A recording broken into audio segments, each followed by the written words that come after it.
I'm standing in front of the all-new third generation Hyundai Santa Fe. It's hard to believe that the Santa Fe came out in 1998, and back then there weren't a lot of crossovers. In fact, Hyundai likes to say that they almost invented the segment. Well, here we are several years later, and now just about every car company has a crossover in their lineup if they want to stay in business. So what Hyundai's done is kind of genius. They've taken the Veracruz and Santa Fe, gotten rid of the Veracruz, made a long wheelbase and a short wheelbase Santa Fe. So this is the Santa Fe Sport. The Santa Fe Sport comes with two engine options. The base engine is 190 horsepower, 2.4 liter direct injection engine. That's a nice engine, but this engine, the 2-liter turbo gas direct injection producing 264 horsepower and 269 pound-feet of torque, this is the way to go. It's going to run you about an extra $2,700, but worth every penny. You not only get the engine, you also get a lot of nice amenities with it. At the risk of sounding like a Hyundai advocate, I gotta tell you, this company just keeps nailing it, which is why I don't have a hard time recommending almost any Hyundai in the lineup. And this Santa Fe, once again, nails it and has raised the bar for the segment. So go ahead and shop for your Edge and your Ford Escape, and several other cars are in the segment, Mazda CX-7 for example. But I gotta tell you, this car has really raised the bar with all the content, the great direct injection engine, which you're not gonna find in a lot of the competitors, plus beautiful styling. I gotta tell you, they've done a great job. If there was one knock on the old Santa Fe, is that it just wasn't a great looking car. This one is definitely a head turner.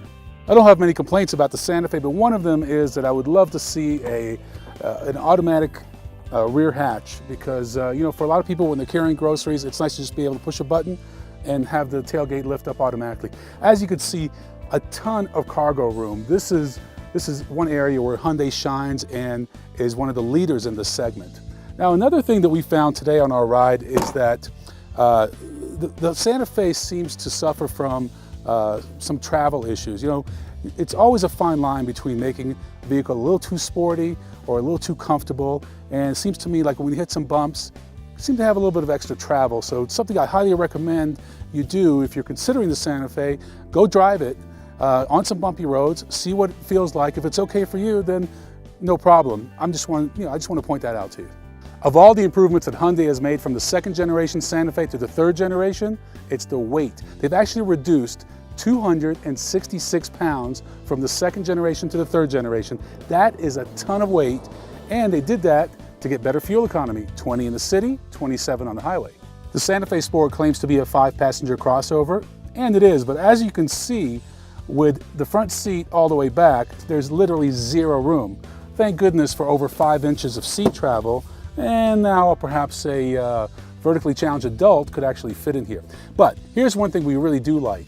Instead of making the traditional 60-40 second row split, they've done a 40-20-40. What that means is this center piece actually comes down. You can put this seat down as well, any combination. This makes for a very versatile crossover. So 4 people are going skiing over here in Park City, put your skis right down the middle. As if all that wasn't enough to sell you on the Santa Fe Sport, how about this panoramic sunroof so that when you're here in Park City, Utah, you can enjoy the great outdoors with a huge view of the sky. I want to point out a couple of things about the interior of the Santa Fe Sport. Love the 8-inch navigation screen. It is an option, but a great option if you use navigation. It's one of the best in the industry at 8 inches. It's also one of the largest. The gauges are fine. They're very clear, easy to read. However, I'm not a big fan of these kind of covers that are coming extrude way out of the dash. I wish they would have made it a little bit more flush, but that's a personal preference. The other thing that every Santa Fe, whether it's the Sport or the long wheelbase, comes with is something known as driver selectable steering mode. So by pushing this button, I can change from normal driving mode to Sport or to comfort, and it does make a difference. So I urge you to go to your dealership and play around with that button. Otherwise, it's a great driving vehicle for the money. So how much does it cost? Well, starting price on a base non-turbo is going to be around $25,000.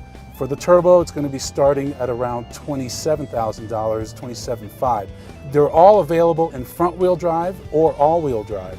So the vehicle we're driving today is nicely equipped, all-wheel drive, turbo. You're looking at about $34,000, $35,000, and Quite honestly, that's right there with the competition, but you get a lot more content with Hyundai, plus a 10-year warranty.